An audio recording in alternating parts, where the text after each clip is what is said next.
sino que Constitución, Hacienda, otras comisiones son como mucho más codiciadas, digamos. Claro, sí, ¿Ah? pero en Pero el caso tuyo, para ti es un orgullo estar ahí, me dices. Sí, y fue súper relevante llegar a la comisión, sin ser presidenta, sino que llegar a la comisión. Y además que, como muy bien dice, yo tenía 11 años en el 88 para el plebiscito. Entonces, claro. Uno podía venir con una mirada mucho más libre, digamos, del tema de lo que fue el gobierno de Pinochet y de lo que había pasado. Y eso permitió ir ganándose ciertos respetos de los compañeros que uno fue votando también de ciertas formas, porque las palabras se las lleva el viento también. Pues. Es verdad. Escucho una nota de seriedad en ti y una nota de optimismo, como que se conjugan, y esto me da una esperanza, ¿no es verdad? Pero la semana pasada estuvimos con Mireya García y te prometo que ambos nos emocionamos conversando este tema mismo, ¿ya? Y entre las cosas que hablamos, y quiero llevarte un ratito más a lo que es tu propio desarrollo en estas áreas, pero me interesa mucho saber algo que con ella tuvimos que trabajar mucho, es cómo se relaciona, crees tú, esto del olvido con el perdón. Sean dos palabras que, como dices tú, estas palabras que se llevan el viento, pero son palabras tan serias, Carla. El perdón, el olvido, punto final, corazones destrozados. ¿Cómo vamos sanando esto en Chile? ¿Cómo se relaciona perdón y olvido para ti? A ver, yo creo que olvido no. Nunca. Nunca. Es decir, bueno, ahí puedo discrepar. Creo que olvidar no es la palabra. Yo creo que memoria siempre. Sí. Recuerdo siempre de lo que pasó. Porque eso nos permite no equivocarnos de nuevo. Pero sí, con esa misma fuerza también creo en el perdón y creo en la reconciliación. Tucapel Jiménez, que es una persona maravillosa, que ¿quién podría decir que no vivió en carne propia la violencia política, y la violencia política incluso alejado de lo que fueron los años de más revolución? Un 80 en adelante, que ya creo que cuesta incluso a los más del lado nuestro justificar, digamos. Sí. De ninguna forma. Él es una persona maravillosa, tremendamente inclusiva. Nunca ha hecho una diferencia de la relación que uno puede tener por ser un parlamentario de la Alianza. Exacto. Muy por el contrario. Bien. Y esos son señales que son súper optimistas para uno. Yo creo, él no cree en la reconciliación, ¿eh? Dijo que él creía que podíamos llegar a un estado de mejor convivencia. Así lo llamó el día de vivir en tensión estos temas. No, que él creía que nosotros podíamos lograr mejor convivencia, pero probablemente reconciliación, para él decía que iba a costar. Yo soy mucho más optimista en ese sentido.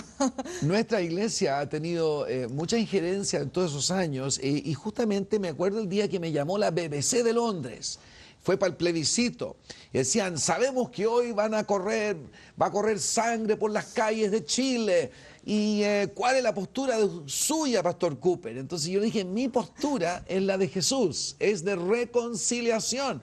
Y eso no fue noticia para la BBC, no salí en ninguna parte. Pensé que no era. Pero desde entonces este tema no me ha dejado, Carla, de urgir, porque a mí me toca como pastor hacer ambos casos, pastorear a personas como que representa a Mireya, como también, vas a creer, en mi oficina he tenido sentado a uno que bajo órdenes, tuvo que, bajo, digamos, mentalidad de guerra, si tú quieres, tuvo que efectivamente, él lo expresó de una manera militar, pero terminar, ¿no?, con un foco, y eso significaba, claro, matarlos. He tenido al mismo tiempo en mi oficina uno que fue enviado de otro país para traer acá fusiles, bombas y matar también a gente inocente. Sin embargo, lo que me llama la atención es que ambos se encuentran con un dilema en su corazón, vienen a mi oficina porque buscan reconciliación, bueno, con Dios y el uno con el otro, pero tratemos este tema un poco de reconciliación. ¿Tú crees que es posible reconciliación? ¿Me dices cómo? Sí, yo creo que es posible en la medida de que logramos saber la verdad. Saber la verdad. Sí, yo creo que nosotros tenemos que ser capaces de saber dónde están las personas. ¿Qué pasó con ellas? Es decir, pedirle a las personas que sufrieron la violencia política, las que buscan hasta el día de hoy a sus familiares, que perdonen, sin siquiera saber qué pasó con ellos, yo creo que es pedirle mucho. Sí, es decir, sí. yo le pido a la gente que se ponga en el caso de que le mataran a un familiar en un asalto y que no pudieran encontrarlo. Yo creo que en un asalto, tomando en consideración de que es un delincuente, que una persona en específico, lo asaltaran y no lo pudieran encontrar, ¿qué papá, qué mamá, qué esposo, qué hijo no lo buscarían incansablemente y no buscaría la verdad incansablemente? Y no podría encontrar ninguna forma de perdonar al que lo cometió si no supiera qué pasó. Es decir, es muy difícil. Imagínense cuando esto pasa apoyado por el Estado detrás. Sí. Es mucho más difícil todavía. Entonces, no le pidamos a la gente que perdone si no somos capaces de entregarle la verdad. ¿Por qué no ha sido el Estado o los organismos involucrados capaces de entregar esta información? ¿O crees tú que deliberadamente no se ha entregado esta información? Yo creo que hay de todo. Yo creo que hay gente que se guarda información que permitiría esclarecer muchos casos, Sí. y gente que no se atreve porque ha pasado cosas increíbles dentro de ciertos procesos. La gente que más ha ayudado y más ha entregado información es la que ha terminado condenada a muchos más años, y gente que no se queda calladita y no dice nada, todavía no le pasa nada. Entonces es una cosa tan contradictoria que no hemos sido capaces de transmitir que ciertas personas que colaboren a encontrar, que ayuden, entregar información, probablemente uno pudiera plantearse la posibilidad de tener condenas accesorias o tal vez más pequeñas, siempre con justicia. Sí. Pero tal vez con un poco de clemencia a estas personas que contribuyen a resolver esta situación, digamos. Bueno, a mí me sorprende tu manejo del tema, siendo que eras tan niñita chica, y te voy a hacer una pregunta en un ratito con relación a tus memorias de todo eso, pero se ha debatido si es que en Chile el proceso fue el adecuado. Por ejemplo, en Sudáfrica, ¿tú te acuerdas que pasaron un proceso similar?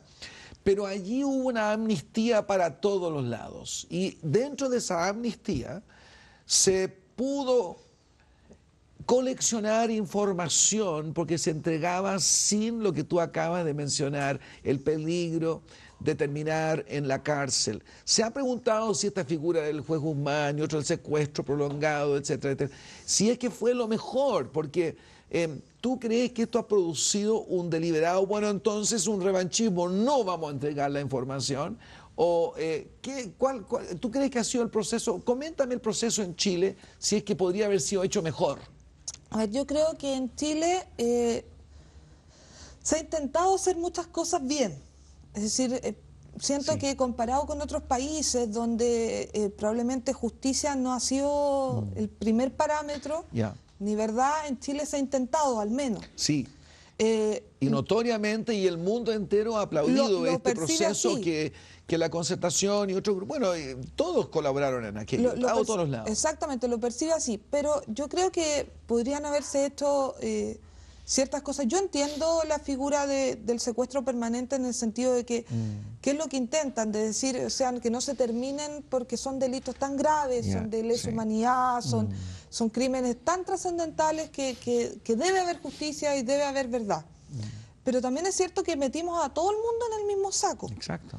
Entonces, no es lo mismo un teniente que tenía 19 años y que lo mandaron con órdenes dentro de un contexto de gravedad, de susto, digamos, y de miedo muy grande a cumplir ciertas órdenes, que una persona que deliberadamente iba, por ejemplo, bajándose en diferentes regiones matando personas.